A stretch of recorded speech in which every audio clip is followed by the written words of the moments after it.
Captain's Log Supplemental. We're investigating a subspace rift that's emitting an unusual digital signal. I've had communications decode the signal and send it to my pad, and what I found is astonishing.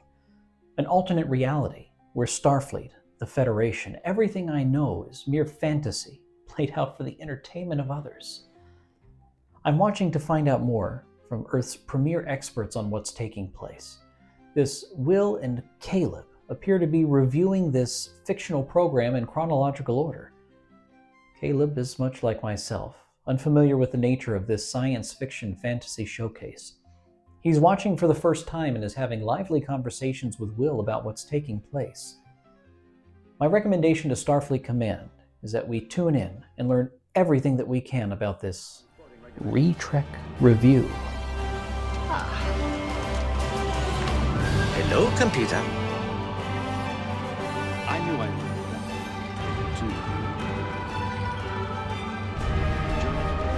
You betrayed your uniform! Target their cargo hold. Time to take out the garbage. Smooth as an android's bottom, eh, Data? I beg your pardon, sir. Aspires to be better than I am. Come on, it's gonna be fine. 5 years in space. God help me. This is the best day of my life! A phaser? You didn't use it? Swords are fun. Program complete. Enter when ready. Welcome back to another Retrek review, where each week we talk about Star Trek. And this week, we're talking about Season 2 of Star Trek The Next Generation, and the episode specifically we're talking about is Episode 6, The Schizoid Man. It originally aired January 23rd, 1989. It was a teleplay by Tracy Torme, who we've heard before. He had done Haven. He wrote The Big Goodbye. He wrote Conspiracy with Robert Sabaroff. And I believe he was a story editor on Heart of Glory. The story was by Richard Manning, who had done Coming of Age, Neutral Zone, Arsenal of Freedom, Symbiosis. And the other person was Hans Belmer, who had also done Coming of Age, The Neutral Zone, Arsenal of Freedom, and Symbiosis. It was directed by Les Landau, who had also directed Encounter at Farpoint, Code of Honor, Where No One Has Gone Before, Lonely Among Us, The Battle, Too Short a Season, Datalore, The Binar Episode, When the Bow Breaks, The Arsenal of Freedom, We'll Always Have Paris, The Neutral Zone, The Child, Elementary, Dear Data. So lots of episodes. Yeah, that's a lot. The synopsis for The Schizoid Man is: an away team discovers the dying Dr. Ira Graves, who claims to be Data's grandfather. We had a few guest appearances this week. We had W. Morgan Shepard as Ira Graves. Now, Morgan Shepard plays in a ton of stuff. He's a very notable actor. You know him as the Klingon prison warden in Star Trek VI.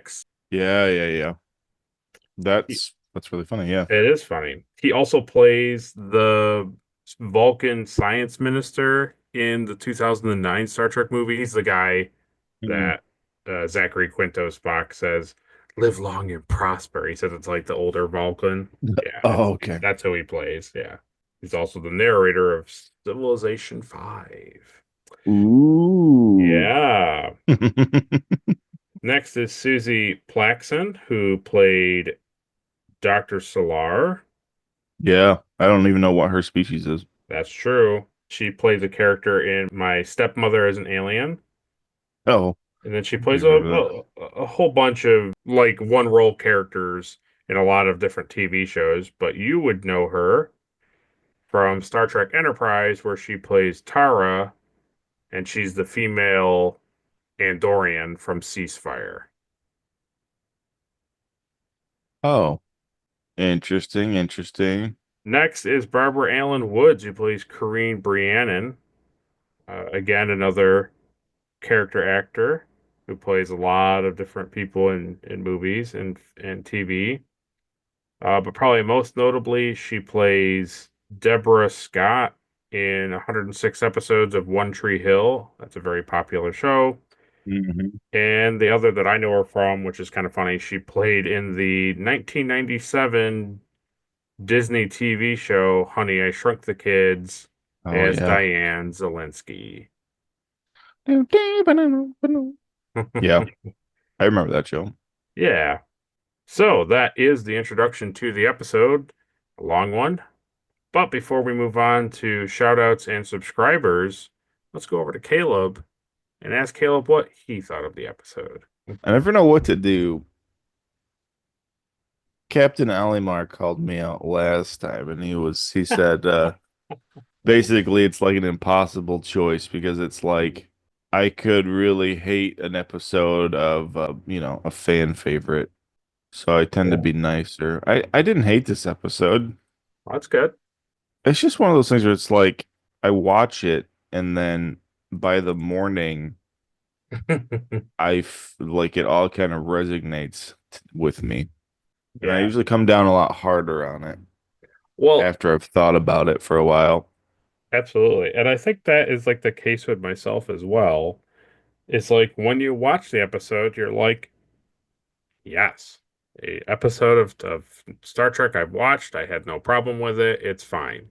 And then you switch your brain on to like review it, and then you're like, okay, Yeah. now it seems like I really, really disliked it. But I think in reality, it's just like you turn off the part of your brain that accepts it as an entertaining piece of content in the world of Star Trek, and you turn on your brain of like, okay, exclude all the stuff that makes this just a TV show and like writer room nonsense. Like, let's make this a real world thing where Yeah.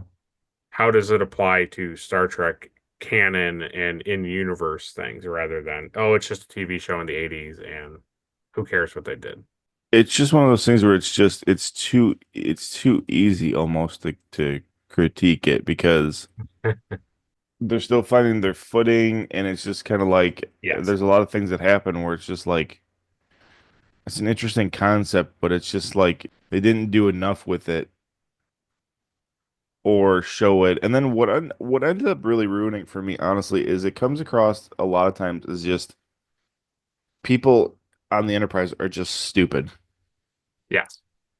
because they have to be stupid for the story to move forward. Yes. And I don't like that. It's not a good writing decision, no. We're in this age in the future where everybody's brilliant. Everybody should be capable of doing any job on the ship. They know inherently things about like quantum physics and, Right. and then somebody's acting out of the normal when they were just with like this brilliant guy whose entire goal in life was to Yeah. blend human and robotics together and like, why is Data acting like this guy? That doesn't. Anyway, carry on. And it's just like that's really stupid to me. Like, It, it is. obviously, that has to progress the story forward. Yeah. It makes no sense, and I really, really dislike it. Yeah, it's not until like the third, fourth act that they're like, "Oh, wait a minute," right?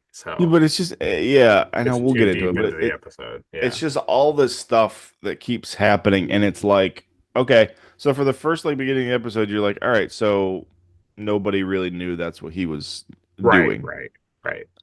And then you're like, well, wouldn't his assistant, the personal only assistant, know what he was doing? And then like, oh yeah, she knows what he was doing. And it was just like, and then later on, Picard's like, oh yeah, that's right, he was working on, and it was just like, oh my God, you're all idiots. Like you're all idiots. Yeah. So that being said, I'm gonna give it a Roddenberry because Ooh, I can't go lower or oh, higher. I think. blam! Right in the middle. It has to be. It has to be in the middle. It's not terrible, and it's not above that. So I there you think go. I think that's a fair rating. At best, I might give it one Akuda, but that's a stretch. I think it sits where you've stated, and I think many people are gonna agree with you. I don't think anybody people might say it's a Kazinti, but I think Mm. Roddenberry is good.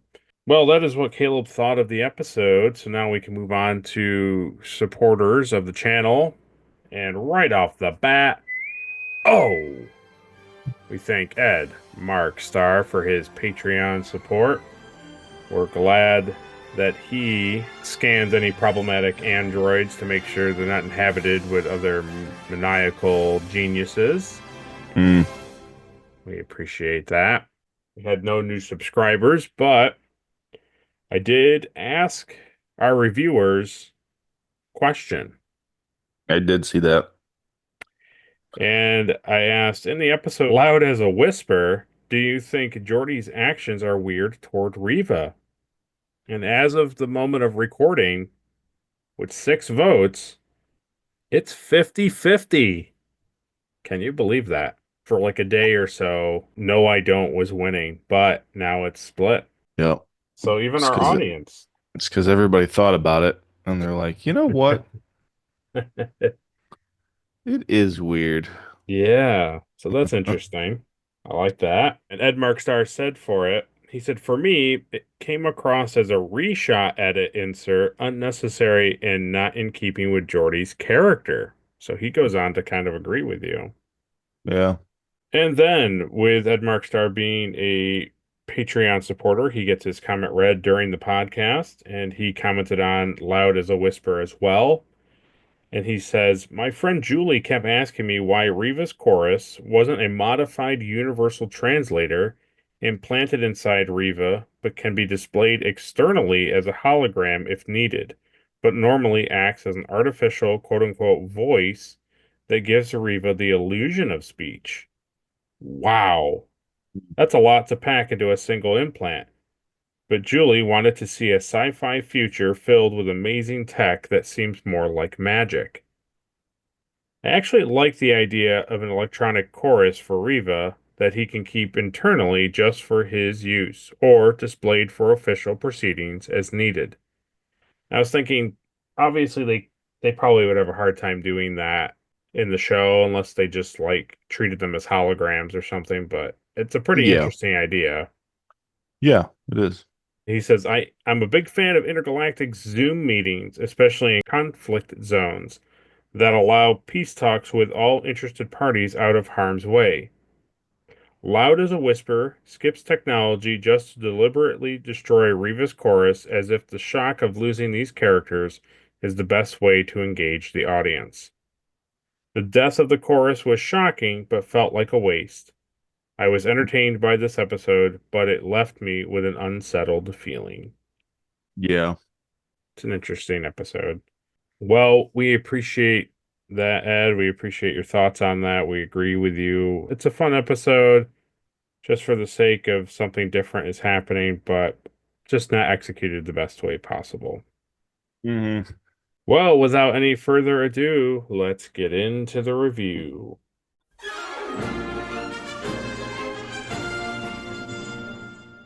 I thought Jordy and Deanna walking down the corridor to Data's room was kind of a nice scene of like fleshing out their characters and giving them more personality. I liked it more than I thought I was going to. It was just nice to see these two characters kind of connect with each other that don't Yeah. normally talk to each other. It was funny that Data asked for them, like both specifically. Yeah. It's obviously funny that Data has the beard. Like obviously it's comical and it's funny. Okay. Yeah. There were two things about it that I was like, okay. So the first one was Jordy sees his beard. Even to us as the audience, you can tell it's a beard. Yeah. And Jordy is like, is your face damaged? Hmm. And I was like, is his visor not like is Yeah. his visor causing some sort of like visual glitch, and he thinks he has like a gaping like hole around his entire neck and mouth. I don't know. Yeah, Maybe yeah. because it gives off. I don't know. I have no idea. This whole scene sets up to me this episode like, oh, okay, this is gonna be great, you know. Gotcha. So yeah, like you said, he's like, "Hey, is your face damaged?" And I was like, "What?" And then I was like, "Okay, I can kind of give Jordy a pass. Maybe his visor views it as just like negative space Right, right. or something." And you're like, "Okay, all right, that's fine." Yeah, And then Indiana, she has like a laughing fit. Like she has to leave the room because it's so yeah, just zany and funny to her about Data having a beard. yeah. And it's like, okay, like it's not really that funny, you know. Riker has a beard, so Right. it's I not like weird. It's like the I whole think scene is just set up to show you like, oh, look at Data's really trying to be human, and right. then later on it's like, well, he's trying to be human, he's just acting weird. Yeah. I mean that's a really good point. I also think it felt like Data growing a beard was a comment on the fact that season two is better than season one, and that like Riker's beard also symbolizes that. So it was like a remark on in Yeah. order to make Data better, he's wearing a beard. Like it almost felt like that's kind of what they were Hmm. doing. Because I was thinking with Deanna being there, it's like, well, Riker grew a beard. He knows that. So I'm going to bring Deanna in to comment on a friend of ours who just recently grew a beard. And like, you'll have opinions on this. The other person's my best friend. The only thing is with her laughing, it feels like what really needed to happen was in the child episode we see Riker with the beard for the first time, and Data and him are interacting, and he's like, "Oh, Commander, you've grown hair on your face." And Riker says his thing, yeah, he explains why he grew it, and Data's like, interesting. And then they just kind of leave it. And then when this scene happens, 4 or 5 episodes later, Data's like, but Commander Riker, blah, blah, blah. He has like a reason for growing it. Maybe he repeats what Riker says, like he's trying to attract the ladies or he's trying to be taken more seriously. Whatever Riker's reason was for doing it, he repeats it. And it makes Deanna laugh because, she likes Riker and blah, blah, blah. It just felt like you're saying, the straight reaction to him growing a beard felt like he had lit his face on fire and he was like, what do you guys think? And then Jordy and Deanna were just like, I have no idea what's wrong with this guy. Yeah, it just kind of felt flat, honestly. The only thing I enjoy is when he goes, "When I stroke my beard, Yes, do yes, yeah. I forget what he says, like look like I'm pondering things or something." It was Yeah, pretty he did funny. say something like that. Yeah, yeah, yeah. I was like, that's funny. That was funny. But But yeah, then just weird scene. it is a weird scene. But then immediately after the music sequence, he doesn't have the beard anymore. Nah. Mm-mm. No, it's like an office cold open, you know. That's all it Yeah. is. It's And you'd nothing. think he would have left it or put it back on when Ira went inside of him, like he would have put the beard back on because Ira had a beard. I don't know. It Hmm. just was like, No, no, that makes sense. This is this type of stuff that always happens in shows when like this kind of thing happens. Somebody else embodies the person. yeah, It's like, so you really thought you were gonna embody a Starfleet lieutenant and then start acting like you don't care about anything to do with the ship. You're gonna talk back to the captain and right, like no one's gonna figure out that, you right. know, it's like why would you act so differently? Like Yeah. I I can do mean, whatever I want. I own the ship. It's like no, that's you realize that's not not so brilliant after all. he's an idiot. I get why they would say, "Oh, like a near warp transport is going to be interesting." And they assemble the away team because they're having a problem with the USS Constantinople, and they're like, Hmm. okay, well, we're gonna have to be in two places at once, and how are we gonna do it? Well, we'll just do like a drive-by beam down. Like, oh wow, interesting. Yeah. And Yeah, just do that. Yeah. okay, all right. So then they do it, and they get up, and he's like, all right, it's gonna feel weird. And then Deanna's like, why? And it's like, we're not explaining it. It's like I get they don't have time, but at the same time, it's like Hmm. you would think that any time leading up to it, when they called them or assembled them, they would explain to her. Drive. Shouldn't she know? Shouldn't she already know, like as like a Starfleet officer, what Maybe. I don't know if they you put you through training of that, but maybe, yeah. I always come down to the fact that like if you are on a ship, you went through Starfleet Academy, you're on a ship, you should know all the functions of the ship. You should know that you can True. transport at speed. You should know what happens to your body when you transport. You should know Yeah. all this basic information. And then for her to be so surprised by like what was going to happen when they did it, and then she's like, "Oh, I thought I was in that wall," and I was like, "Yeah, you probably were, because that's how like dematerializing works." Right, And right. wow. But also just to like, almost kind of like against her will, just to beam her recklessly Yeah, right, is right. like Yeah. really inappropriate. Yes. Yeah. I don't know. It's I all over kind the of place, wish Will. The more we talk about it. no, no, it's okay. It's all right. The line I wish that they had was instead of her saying, "Oh, I felt like I was in the wall there for a minute," and he was like, "You likely were," and he's like, "Now you do," and all this stuff. I was hoping she would say, like, I feel like for a moment there, I felt like I still was on the ship. Yeah. Like the warp, did some sort of time thing, and then they're in two different places. Anyways, then we No. have that person in the blue uniform. They're new to the show, Dr. Solar. Yeah. She's great. More of that, please. More of this. A lot kind of transpires here down on the planet, but really all I wrote was his line, women aren't people, they're women. That's my favorite line in the episode. Yeah. I hope it is. I hope. No, no, no, no. You misquoted it. He says, women aren't people. They're women, is what he says. It's true. He does say it. And you're like, oh, okay. Yeah, I didn't get it. Oh, what do you mean? He's such a suave. He's the next Okana. Oh, you have women on the ship, huh? Hmm. They immediately introduce him and he's like, I'm your grandfather. And he's like, haha.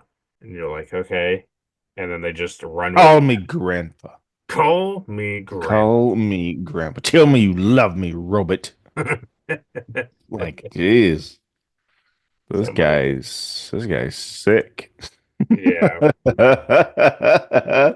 And it's another thing about like Data, he's a mystery. Oh, who knows? He's some kind of robot, man. We put him in a Starfleet uniform and now he works on the ship. No, we don't know anything about him. You meet this guy and he's like, "Oh yeah, my close friend built you. I helped build you too. I'm your Yep. grandpa." I mean, Like, oh, any other questions you have for this guy who built you? No. No, not really. no, It's not important. no, I don't want to know anything more about the things that I'm Mm-mm. confused about. Did you know I have an off switch where if you push it, then Oh, like I God. become completely empty and void and are able to accept any sort of other kind of download? Like, We'll get there. kinda. Yeah. We'll get there. But I mean, isn't that such a letdown? It's like, so now It's here it so is, like, here's stupid. this scientist about like, oh yeah, I know, like I was close friends, like I mentored the guy who built you. And then, even towards the end, he's like, oh, I'll build you a new body, a new Yeah. android body. And it's like, so why didn't we get any background on Data in this episode? It was just They were fast forwarding to the point where Data is basically like a big jerk. That was the takeaway. I'm getting sick too of stuff happening to Data because it's like, well, he's the robot, you can do anything to him, to his character. But it's the exact same tropey stuff that they Yeah. did to Spock in the original series. That's It would be true. like, oh, they go down to the planet, and it's like, what does the Denevian neural parasite land on? Well, it lands on Spock, and it's like, Fuck yeah. he's in so much of pain, Jim, he can't do anything. And then it's like, however, I am blind. It's just like all of that stuff. It's just like that. They just do the same thing to Data. It is. But I think it was Ed Markstar said last week or the week before that Data just becomes this Oh, trope and yes. this writing, block. If the writers need anything to happen to anybody, his Data can be as smart or as stupid as they need for the plot to happen. Yeah. So No. basically, immediately what it is, oh, we want Data to be evil. We really like the lore stuff. We can't bring the lore back. So Yeah. Data, we want Data to be evil in this episode. Okay, how do we do that? Okay, well, what's an interesting way to do it? Oh, we could have somebody, he's a computer. So it's like, well, you'd have to download something into him to make him evil. Because like he has all these protocol things to keep him, as a good person. You're like, okay, Yeah. yeah, we'll have this guy, they'll meet this guy and he'll download it. It's like, well, how could he do that? It's like, well, he's good at cybernetics. They're like, yeah, but the Soong guy was like a once in a lifetime kind of a person where he built these rare androids. Like, yeah, yeah. Well, maybe this guy like mentored him and he's trying to transfer his mind into a computer, and that's like he's the guy who taught Soong what to do. And you're like, oh, they're all like, oh my Oh. God, and they all like Oh, clap. brilliant, brilliant. And then they go and they write the episode, and then you're like, okay. Hmm. And then they get to the thing, it's like, yep, it's leading up to it, and then the transference happens, and it's just like, is it worth this? Like, I don't think it is. Because I feel like personally, and I'm sure you did too, like him taking over Data is an interesting concept.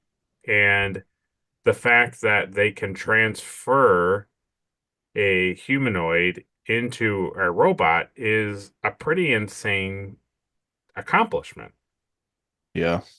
Anyways, so I was really disappointed they didn't even show the USS Constantinople. It was just like, we'll go do that thing. And then they just come back and they're like, we took care of it. And I was like, oh, okay. Yeah, I know, right? And it was like, oh yeah, take Pulaski to this very important sick doctor. And she's like, Yeah. I'm not going there. I gotta go to this freighter that's bad. Yeah. He's like, Who okay. people may have hypoxia, may be sick. The other guy is Yeah. definitely sick. Nah. I thought it was foolish that Data doesn't have in his memory the play or the book or the movie Wizard of Oz. Thought that was weird. No, that's a lost medium. It's like he has all these other things in there, like Rodney Dangerfield, but he doesn't have Wizard of Oz in there. That's all right. I can let that go. I Yeah. I just thought it was stupid. Um, Apparently Troy got some new training because her new training is to blurt things out to people that don't need to know things or Yeah, I know. don't need to be talked to about this thing.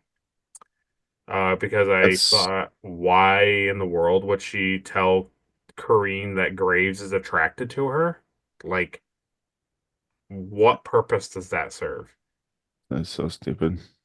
Yeah, she's been irritating me more and more lately. She started this last episode where she was like, "Hey, Worf is like he wants to kill somebody." Yeah, right. He's like, no, I don't. I said, yeah, he Yeah, you does. do. Yeah, he does. And I don't get it, you know? Nope, I don't either. And it was like, I get that they're trying to set up the fact that when Graves takes over Data and she's in 10 forward, that like, oh, okay, well, it's already been pre-established that Graves likes her and she sort of likes him, but it's weird because he's older and all this stuff. And it's like, okay, but you can still, if you Mm, really want this to be a thing, you can still just play it out. You're already playing out that he's a creepy old man. It's like you can still play him out as a creepy old man and just not have this scene. It's fine. And then to your point, what we were talking about earlier, I did think it was a huge, huge stretch that Data would think that his off button is similar to death. He's like, well, I sort of know what death is like. It's like my off button. It's like that's not. That's not what death is. Yeah, I don't. I thought he was going to reference, Yar's funeral or something, Yeah, meaningful. right, No, right. no, Yeah. we don't talk about that. It's like if I turn my phone off or I turn my computer off, like my neither of these things are dead. Yeah, because you can just turn it back on, right? Right. Correct. Yeah, I know. That's one thing. Like wow, that's really stupid. The other thing Mm-hmm. is more egregious to me is that like Data, if he's worried about the off switch and Oh that yeah. scares him, and then but also he's going to open up to a complete stranger about the fact that it exists. Yeah. I I think they really wanted to like oversell the grandpa thing, so that's why he's telling him because it's like it's his relative. Yeah, when Data's being like completely different, Picard's like, well, maybe because he thought he was his grandpa, he's being so weird. I don't know. Who knows? Who could possibly know? I like all the acting and everything. I enjoy the scientist guy a lot. I think he's good. Yeah, yeah. But there's just so many things. Like the more we're talking about, there's just so many things in every scene where you're like, that doesn't make sense. That's That's a stupid. That wouldn't yeah. happen. Yeah, it's loosely written to a point in the beginning part where it's not great, but I actually feel like maybe the reality of this is a lot like Loud as a Whisper. I think this is the same for me then from what last week is the first half is like really not well written and good, and then I think the second half is a lot better because Brett Spiner's a really good actor and they get into interesting things. But this is the halfway point, so you can go down to the comment section and you can write Tin Man from the beloved Wizard of Oz.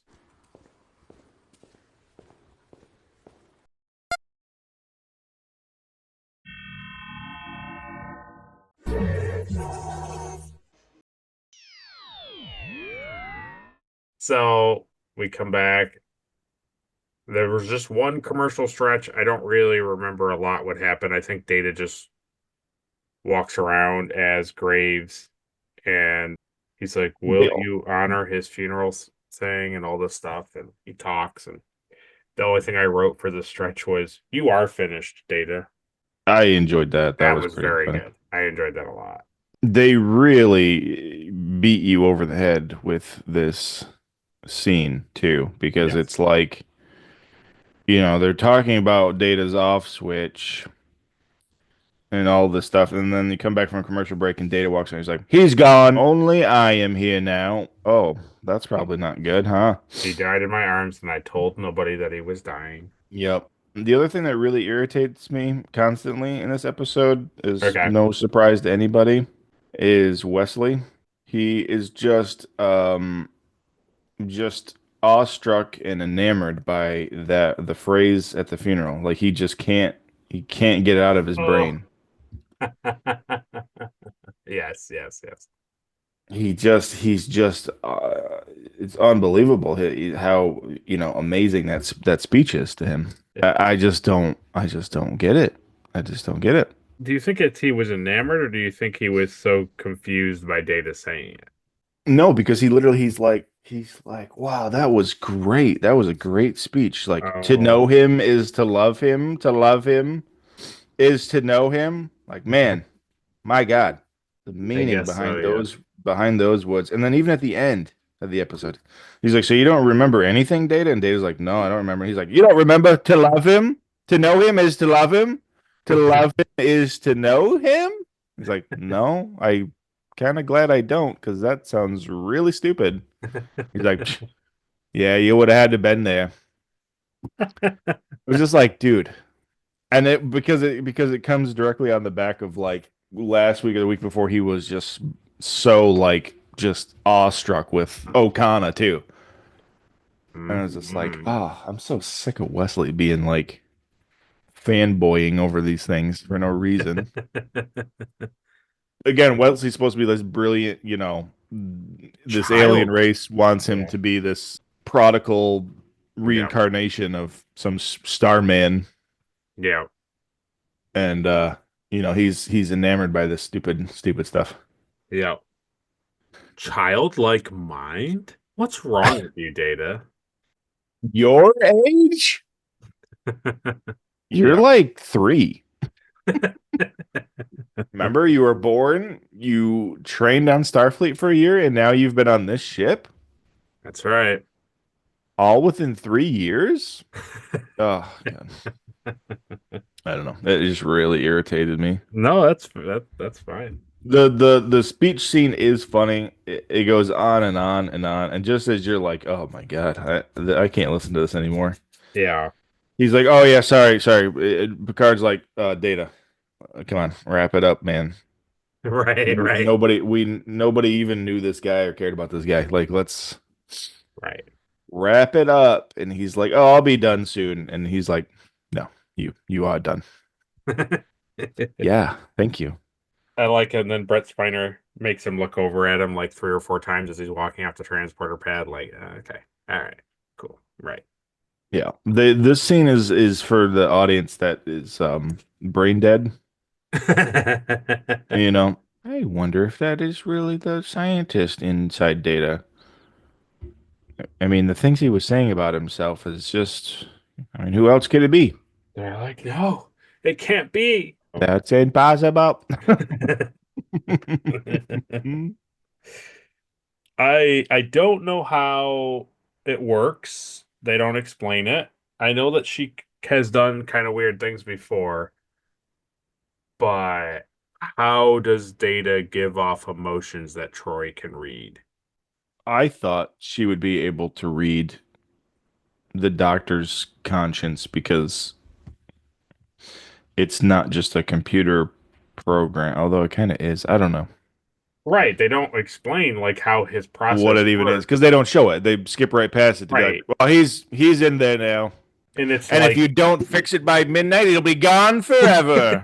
It's like, oh, I just like it didn't make any sense to me. Like I don't understand how Data can give off of emotion. But then it also strikes the argument of like how is he even emoting? It's just like I don't know. There's a lot of things here with him that I just didn't understand. I don't. yeah, because he's not just a computer conscience. Because Right. as soon as he's in Data's body, he has full control of emotion and feeling and all the human stuff. Right. And so it's like did he program something into Data so that he could feel emotions?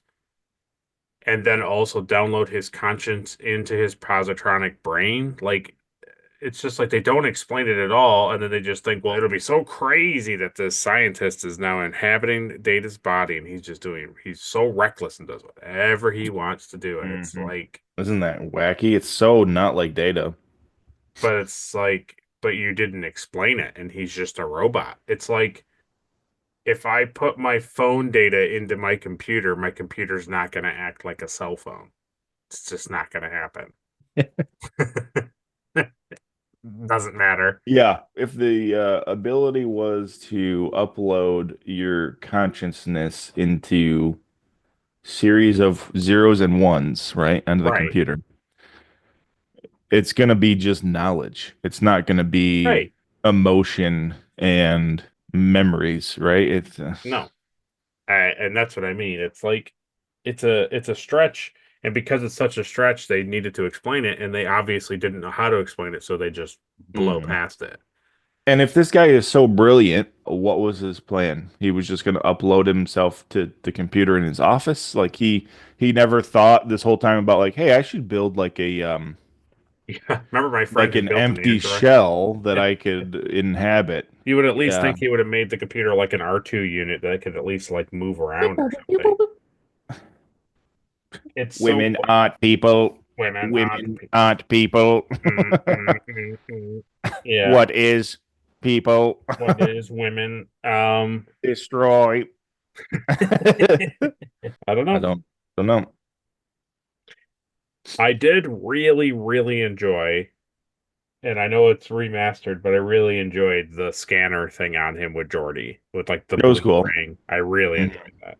Yeah, and how does that not detect anything that like Data's brain functions are different? They're not the same. This is the thing that they couldn't think about in the 80s, but it would make perfect sense for everybody nowadays. Is like you would scan him, and be like, oh, compared to his last scan, he has like 9 terabytes more of information in him. Yeah. And it's like, where did that come from? His like neural function is completely a different unit. Like it's Right. not even the same. Like his mind is rewired. It's accessing things it never has accessed before. Nope. What they're trying to literally make you believe is that like the essence, the like spirit of Ira Graves is like inside Data and he's Mhm. like manipulating him. Yeah. But in reality it's like but that's not what's happening. He No. just somehow took his consciousness, whatever that means, and put it into ones and zeros, and then that somehow manipulates Data. Just show me the scene of Data's head being open and a brain going inside of it and then closing it. That would have made just as little of sense, but I would have been like, interesting. Yeah, at least you're like, okay, got it. No, because in the very end, it's like, oh, he's in the ship computer now. That's probably gonna be fine. That's You know, where Solo got it from. yeah, so cool. Love it. So here's a really funny thing that I was thinking about, and I was playing like the other side of the angle. So we as the audience know Graves is inside him. So Yeah, so remove yourself from the equation. You're only now Picard, Deanna, and Geordi, and other members of the Enterprise. Data's personality changes into something that they don't like. yeah, Okay, he becomes X whatever, and they're like, we don't enjoy this. So they're like, well, we're gonna have to destroy that. Because up until that point, they don't know it's Graves. yeah. They immediately just go down the road of like, he's acting like a really big jerk and we don't like it, so we're just gonna have to get rid of that. And it's like, but what if this is just how he becomes? Well, we Like, don't like it. he's a robot, you don't get to control him. If he becomes a chauvinistic jerk, like, Yeah, too bad. like that's just what his personality is. Like, either he doesn't work in Starfleet anymore because his, personality patterns have changed, or you got to deal with it. Just like you deal with Worf constantly being like, should I kill him? Should I eat that Yeah. guy? You're like, no, Worf, don't do that. Like, why? Why do you not do that? Oh, because he's a Klingon. Gives Remember, him a lot of leeway. remember your training. I Remember don't know. your human mother. I just thought it was really stupid that they were It is like really stupid. that they It were like, sounds like he needs to just become an admiral because that's usually how they are. that's true. So sounds like he's getting a promotion. But you know what irritates me about that is that it makes Dr. Pulaski like right. Oh yeah, You 100%. know, because she's all like, it's a machine. Who cares about what he calls itself or what he thinks Totally. or what? Totally. And then the crew's like, he is a living thing, and we don't dictate what he does or says. And then he's like becomes like a jerk to be more human. And they're like, well, that's it. To the scrap bin for you, Data. Yeah, We're gonna exactly. reprogram you. Exactly. Like, oh, interesting. So So if you don't like it, got it. is it Ace Ventura? Yeah, sure. Let's do whatever you want to do. Let's do all the things that you want to do. That's what it is. Yeah, it's the slinky part where he gets to the bottom of the stairs of the slinky. Yeah. So that's what that scene boils down to.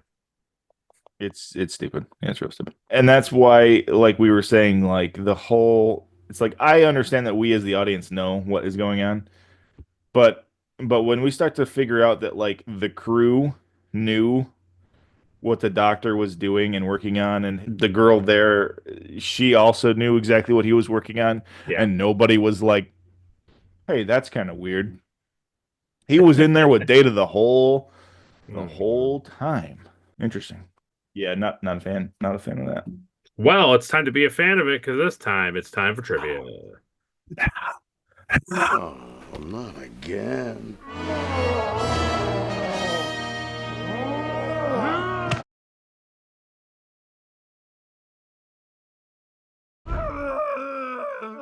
All right, now you're overacting.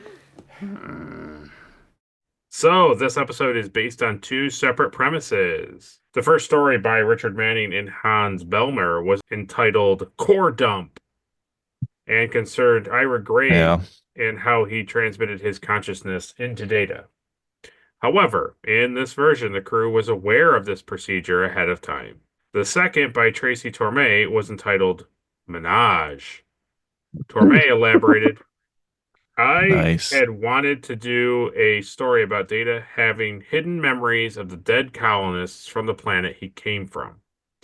A woman comes aboard who once had a triangular love affair with these two men from the colony. Oh my God. Their memories instantly come alive in Data whenever he sees her, and their personalities basically take him over. One was an Italian Don Juan type, and the other was sort of an overzealous and overjealous kind of nerd. So Data would suddenly break into these personalities and become very jealous, possessive, enamorous, or whatever around this woman. Really good. Oh, that sounds good. After Manning and Belmer's pitch was sold to the producers, the rewrite was given to Torme, who decided to merge the two premises. He noted, a lot of the specifics from the show were taken from my original idea. It was a story I wanted to do, and I wanted to do it for Brent, who I admire a great deal. This was really the only way I could do it. So, what we're to take away is they wanted to introduce the idea of like a human consciousness being put into Data and like expanding upon that, and apparently calling the episode Core Dump, which is a terrible title. Yeah. Oh, it's a dump, all right. Okay, do that. And then Torme, who in the background was like, you know what I'd really like? I really like Brett Spiner. I'd love for him to play like 3 or 4 different roles. That would be hilarious because he's a really good actor. So that's what I want to see. And then they come forward with this pitch of, oh, okay, we're going to do this thing where we're going to explore the fact that people can live in artificial intelligence. Like, wow. And then Torme got his hands on it and he was like, this would be a perfect way to do my thing. And then rewrote it so that Data would act like a crazy person just because he likes how Brett Spiner acts. It's like that concept is so even for Star Trek, it's like so off the walls of like, yeah. Oh, Data has like these memories of like the people who lived on that planet where he was found, and it's like this triangle love affair. Like they're both programmed in his brain. So when he sees like this girl, it's like he has the two like competing like love interests in his mind. Like you lost me, man. Like that. So what does it have to do with like Starfleet and that stuff? Because that's kind of what I'm here for is space stuff and nope. In the original scripted climax, Data Graves was to hold the bridge crew, including LaForge, Troy, and Wesley, hostage with a phaser. Ooh, now that. After Data Graves orders them to evacuate, Picard would confront him in a deserted bridge, with Data Graves choking Picard to almost death until Brianna intervenes and convinces Data Graves to vacate the android body. Then, after Graves relocates to the computer, Picard laments that the real Graves never left the planet. And what this is definitely striking to is my favorite original series episode, What Are Little Girls Made Of? Mm-hmm. It's the same thing when they go down and they meet Corby, whatever his name is. Yeah. And it's like, oh, that's what Kirk says is like, oh, we never actually knew. I never actually met him because he was like a robot the whole time. Yeah. I thought you would like this. In a scene removed from the script, Data was to have a bald head mimicking Picard after his Riker-esque beard proved unpopular. Oh my God. Does my bald Engage. The teaser, the opening, features a scene of Dr. Pulaski taking the turbo lift on a corridor and arriving on the bridge in the same shot. This was achieved by the creative use of blue screen, projecting the ship's corridor. Then the ship into the background when the turbo lift doors close and open. Even in the remastered version, the blue is visible along the edge of the full open doors while Pulaski enters and exits the turbo lift. So yeah, do you remember that? Do you remember that scene where she? I do, yeah. Yeah, I thought that was actually pretty impressive. Even That was cool. because they did it back then too, you know. Here's a fun little fact. This is the only Next Gen episode where a multi-person away team does not include at least one member who is 100% human, because the landing party consisted of Data, Deanna Troi, who's half Betazoid, Solar, who's Vulcan, and Worf, who's Klingon. So kind of cool. That was cool. Well, that was trivia this week.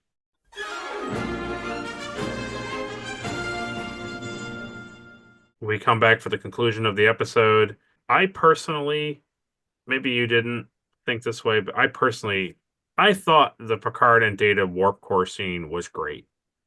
I think liked it. From the scene of him leaning over and he's like, "I can hear you coming, Picard." I can hear your little feet, Picard. And he comes up there, and then you see Geordi down on the ground. Geordi's already dead, yep. Yeah, yeah. Like, I haven't done anything to hit anybody on this ship, and then he comes up and there's Geordi. He's like, hey, no, that was an accident. He Yeah. he told me I couldn't be in here. Which is like, did he? So I heard him. So I killed him. But it's like, so Geordi's his friend, and Data has access to every part of the ship because he's a lieutenant commander. Yeah. So why would Geordi say you can't be up here on the warp core? Like, does that make any sense? Maybe Geordi was suspicious of him too. No way. No way was Geordi in any way suspicious of him. Well, earlier, Bacardi, I didn't want to tell you this, but he glued a beard to his face because he really wants to be human, just so desperately bad. And I think that's why he's acting like this. Anyway, I'm going to the warp core now. There's no way I will never agree that Geordi was like, hey, you're acting really suspicious. You know, best friend? How you're my best friend? Yeah, that's fair. I don't know. I just really enjoyed it. And Picard just being like, yeah, well, how many more people are going to be like this? And he's like, it was an accident. And then he calls to the doctor, and it's like her hand's fractured. And he's like, yeah, just accidents, buddy, right? That's all that's going on. I think it's really stupid that he revealed himself to the girl. Oh, yeah. It's like, you know who I am. You know it in your heart. Now we can be together forever. And you will be a machine as well. She's like, no, I want to die. I want to die. Yeah, I almost thought that like that call to the Pulaski was like it was fake to get his attention, that like he genuinely hurt her. Mm-hmm. But I guess maybe he did. I think he did. She seems pretty calm in that scene. She's just like, oh, you're kind of hurting my hand. He's like, oh yeah, sorry. And then he leaves, and then Picard's like, hey, how's the hand? She's like, oh, it's crushed in like 4 places. Like, all right. She had to stay calm, otherwise he would keep crushing her body. Then Worf came over. What's wrong with your hand? Why was he touching you? Him slapping Picard too was pretty good. Oh yeah, nothing like Patrick Stewart having to overact, passing out. They still, it's funny to me that even from like the original series, they still haven't got the like getting hit down. You know? Oh no. He hits him this way. He goes, oh. He goes like that. He goes the opposite direction of. Yeah. I mean, he gets like hit here. He's like, don't talk to me, Picard. He hits him this way, and Picard's like, oh. And spins like that way against the wall. It's like, that's not how motion and momentum work. And he's like, oh, these hands. What have these hands done? These horrible robot hands. Yeah. Pretty good. That was enough for him to be like, oh, yeah. Everything I've done is bad. I've slapped the captain. I've That become was- slap happy. It's really funny that it wasn't the fact that he crushed his crush, whatever you want to call it, like Yeah. the girl he was interested in. That wasn't what made him change his mind. It was the fact that he backhanded Picard and was Yeah. like, "Oh, I didn't mean to do that." How many people do I have to hit? Because then you think about it, the premise we're supposed to go with here is that he doesn't understand the strength of the android body. Got it. But what Yeah. it does, it doesn't like just suggest, it fully puts out there that Ira Graves is like a violent person because he's angry Yeah. with the girl. So what's he do? He squeezes her hand Yeah. like an angry person would do. Oh, he just happens to hurt her because he's an android. He gets up to the top of the warp core. For whatever reason, Geordi's like, "You can't be up here, idiot." And what's he do? Hits him. He knocks him out. It's like, well, how? It's like, well, likely what happened was he probably pushed him and then he smacked his head into something. Violence. Picard comes over. He backhands him. He strikes him. Oh, it knocks him out because he's an android. Well, violence. It's like, I don't, it's Yeah. just like, why is he suddenly like, it just was a weird decision to make him like he's just so violent and that he can't control his body. He doesn't know think the he's strength of always- his own body. He's always just been a giant jerk. Yeah. Yeah, because like that's the thing. Like in the beginning of the episode, he's like weird and eccentric because like, well, he's sick, he's dying, Right. and now he's like not sick anymore, and he's in this body, and his go-to is always just like anger and violence immediately, and it's like, Right. oh, so you're just a terrible person either way. Right. Got it. Right. Yeah, so I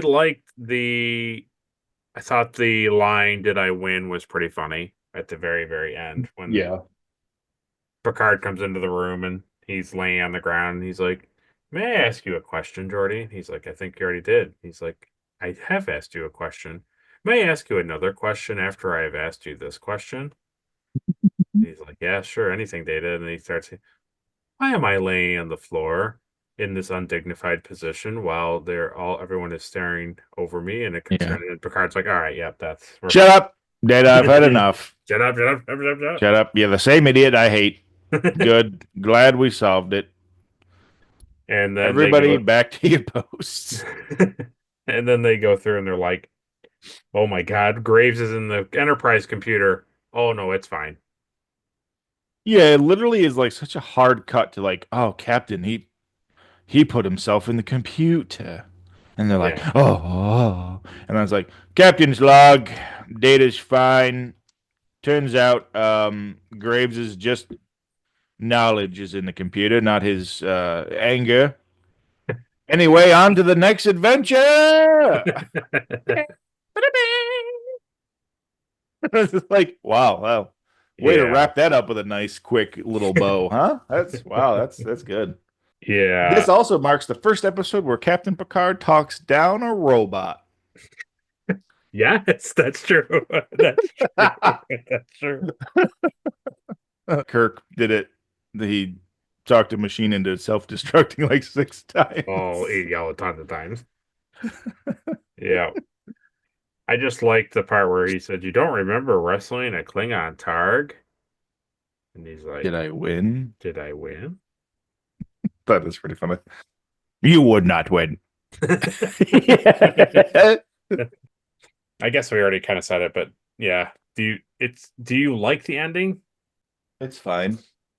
It's wrapped up too quick for me, honestly. Just to be like, Yeah. you know, this guy is such a bad guy, and then Picard's like, hey, so you're hurting people, and he's like, oh my God, I have to do something about this, and then that's kind of it. Yeah. You make this guy like this brilliant scientist, and then for him to give up like his life and consciousness, he's like, man, I've hit too many people lately. It's like, I don't buy it. I feel like all Star Trek is like that, though. It's all like, it all leads up to the last 2 minutes of the episode. And it's like, hey, everything's fixed. Everything's ready to go for next time. And that's just how it is. Like, they're all like that. So yeah, they have to end it. They have to end it in 45 minutes because There's no second part of this. Yeah. No, not yet. So yeah, it's fine. I don't. Doesn't Yeah, matter. it's fine. It's Roddenberry. He didn't like it and he didn't dislike it. Yeah. Exactly. Well, that was generally the review. But before we move on to the conclusion of the episode, let's do the thing that everyone's been waiting for.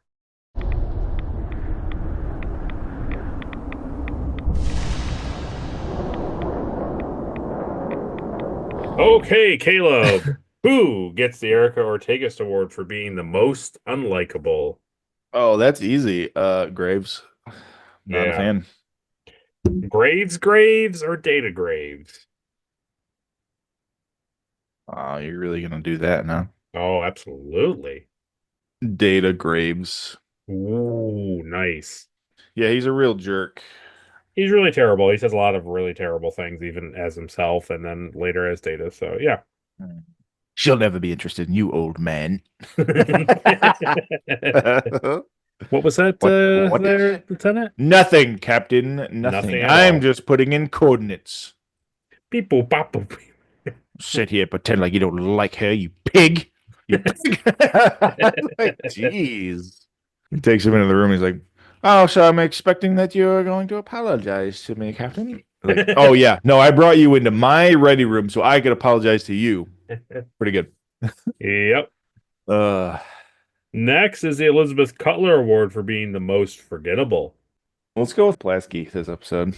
Okay, Very yeah. forgettable. I thought you were going to say the USS Constantinople crew, but yeah. Yeah, I don't care. Yeah. No, No, I think that's why Pulaski is the right answer because she's like, "Oh, I can't go." You know, at first she's so like adamant in the beginning. Yeah. She's like, "I don't care if he's a brilliant scientist or not. He's sick, and that's what I care about. I'm a doctor. I have to fix him no matter what." Yeah. And then like, "Oh, so this other ship they could be having like, you know, oxygen deprivation." She's like, "Well, I can't go see the doctor. I gotta go save these freighter people." It was like, Yeah. wow, you really turned your high horse there pretty quickly, you know? It totally seemed like they literally arrived at the USS Constantinople and were like, oh, everybody's fine. They just have like a leak on the ship. And then they just went over and like sealed it. And then they were like, all right, see you later. And it was like, yeah, you could have been on the planet the whole time. Yeah. Also, why do you think that they wrote it in such a way to not have Pulaski on there? Like, do you think that I don't she know. wouldn't have allowed Data and him to be alone or something? Like, she would have been more mistrusting of Data? Maybe. I don't know. It's a really interesting thing to write her to not go down there and literally Because it's very much a in- specific thing to Yes. get her not on the planet. Yeah, I don't know. Because even the Vulcan doctor, like, still scanned him without his knowledge. right. So, like, even if Pulaski was just more forceful with him, Yeah. it still would have led to the same conclusion, I guess. I don't know. It's weird. Yeah, I think the thing I possibly was Pulaski wouldn't have allowed Data and the Doc and Graves to be alone for so long. I Mhm. think that's the writers knew that, and so the whole premise of like him manipulating Data into like basically agreeing to everything and thinking everything is a great idea, I don't think Pulaski would have let happen because she's very suspicious and like condescending to Data, and him being a big idiot. Like she wouldn't have cared. Yeah. She would have just beamed him up immediately, and then he wouldn't have been able to do his thing. It's true. It could be something just as simple as like scheduling. Like she had Maybe. time to schedule the beginning, and that was it. So Maybe. because I don't think she shows back up. She calls through on the intercom, but that's Right. I mean you only see her in the beginning. That's it. I don't know. Interesting. Still not a fan. So Yeah. Next is the Mugatu Award for the best alien of the episode. oh, that's definitely Solar. Yeah. It's good to see a Vulcan scientist again or medical. Oh yeah, it was great. Yeah, that would be nice. And it was more than just a background person like walking around. Like she actually had lines and she was very good at it. And yeah. Wouldn't that And be like also- so much? It was nice to have a female Vulcan because most of the time it's a male Vulcan, you know? Yeah. No, that's great. If she was like the regular ship doctor, I would be so happy. Oh, me too. Tell me about it. But Like how cool would that be? So like, so TOS is like, there's a Spock is the Vulcan scientist, and now in next gen, like the doctor medical is like a Vulcan woman. Like yeah. it'd be great. Nope, Oh, well. you would lose the trio, so you can't have that. I say to hell with the trio. Next is the Trip Tucker Award for being the MVP of the episode. Probably Picard is the right answer for that. I mean, he's the one that kind of confronts him at the end, and I was thinking that, and he is only the only character to put it together. Because remember, for whatever reason, I don't know how that stupid thing works. That thing that they stick to his head, and then it shows him a whole bunch of images on the computer, yeah, and it's like, yeah, yeah. it's like here's Dexter Remick from the conspiracy episode, and here's Tasha, and here's this person, and here's It was a lot of weird images, wasn't it? It was yeah. like, here's Geordie's eyes. Like, oh God. Oh, geez. And then she's able to come up and then she's like, well, there's two different personalities, blah, blah, blah, and explains what's going on. And then Picard, he immediately puts it together, but he doesn't say anything. He's like, oh, yes, of course. It was weird. Yeah, it was weird. Yeah, Picard's a good choice. I don't know. I don't even think there's anybody else who could even slightly take the spot. No. Next is the Spock Award for the best line of the episode.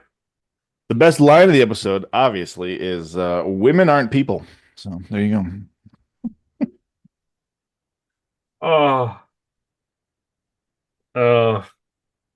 I don't want it. I don't. But No, I mean, yeah. I mean, obviously, when I heard that, I was like, wow, that's it right there. yeah, I knew Episode it. done. So, best line of the episode is when Data says, I'm almost done. And Picard says, you are done, Data. You're done. You're all set. Yeah, but You said enough about this weird old guy nobody cares about.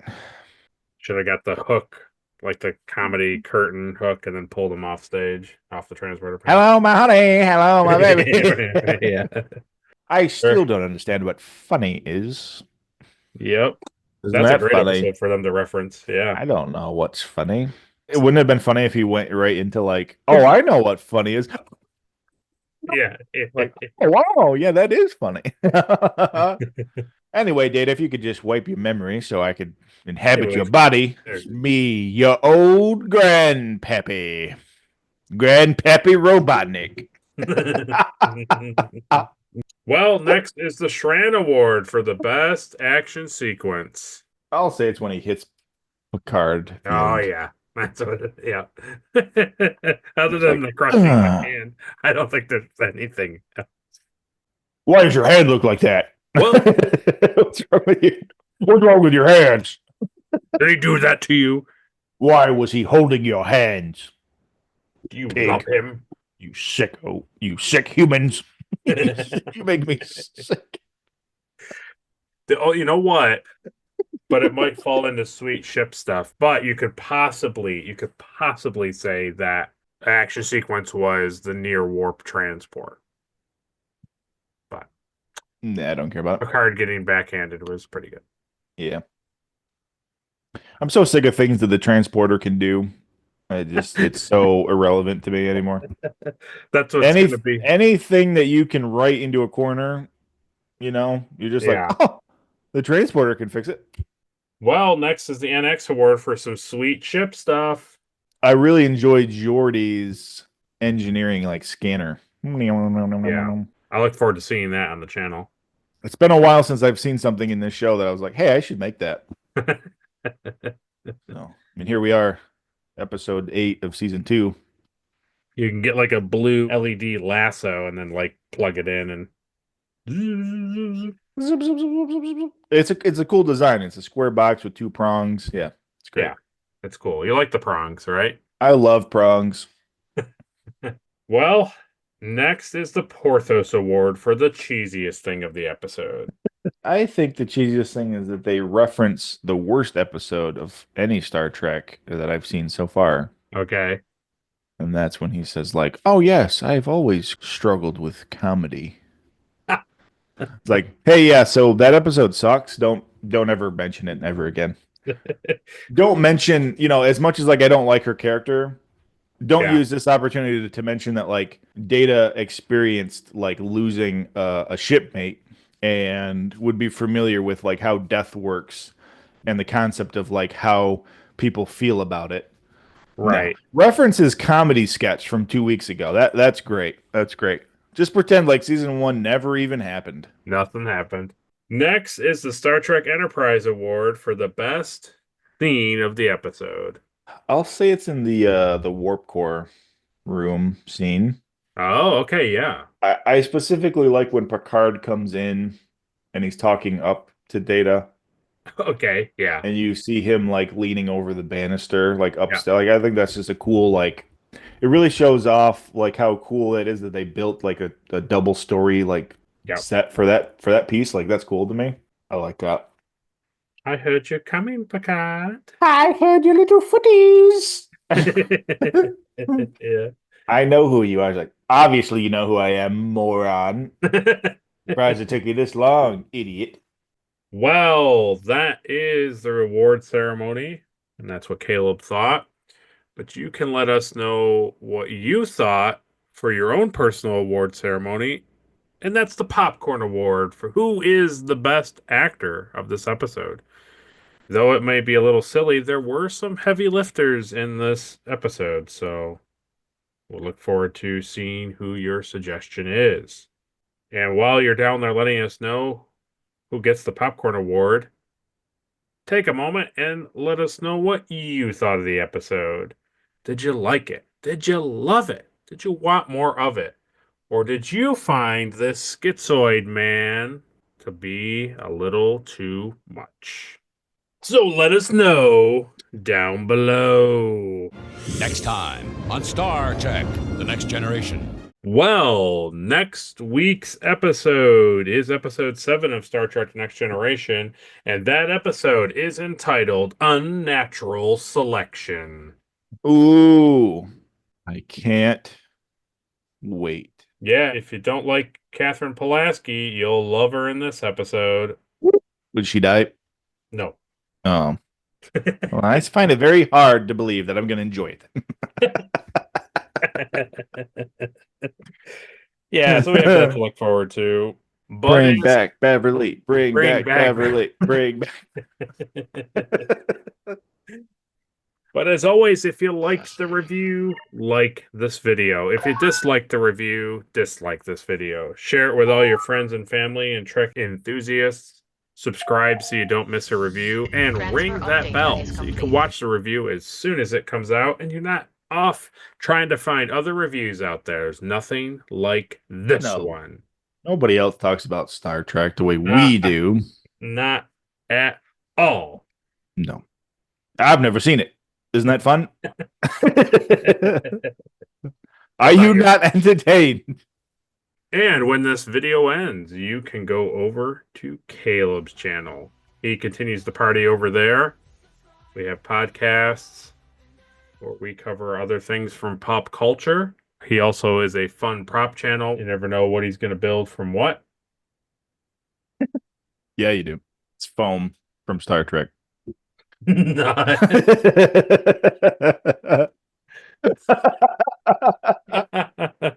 It's not what I meant, but yeah. But Caleb, do you have anything that the people should know about? Yeah. Yesterday, our Dragon Ball Z rewatch came out. We did the Ginyu saga. It's getting good. It is getting good. Will's actually enjoying it for once, so that's fun, Yup. Yeah, it's good. And we're enjoying that series. Yeah, getting into some pretty memorable stuff Absolutely. that jumps Dragon Ball Z to the next level. So join us for that. And I did a live stream the other day of me doing my taxes. So go watch that. It was really fun. And yeah, but other than that, I mean, no, nothing. I missed your live stream. I'm sorry about that. Yeah, that's all right. Tax day is fun for everybody, so it's all there. I didn't blur any of it, so Nope, yeah, it's over. Get it while you can. get it while it's hot. You can inherit all my tax debt. You can go over there, leave him a comment, leave him a suggestion, a subscribe. You decide. You decide. That's right. Well, we appreciate everybody once again for doing all of the fun, excellent things down below and making our page look so nice, filled with comments, filled with thumbs up, filled with grayed out subscription bars and notifications. And we thank Ed Markstar once again for his Patreon support. He would never get knocked out by an android in the warp core. Absolutely not. Absolutely not. He would say, "You don't belong here," and he would wring his neck. Yeah. So until next time, computer, access Graves' memory and end this program. See you guys. Self-destruct initiated. I stole it from Caleb. Bye.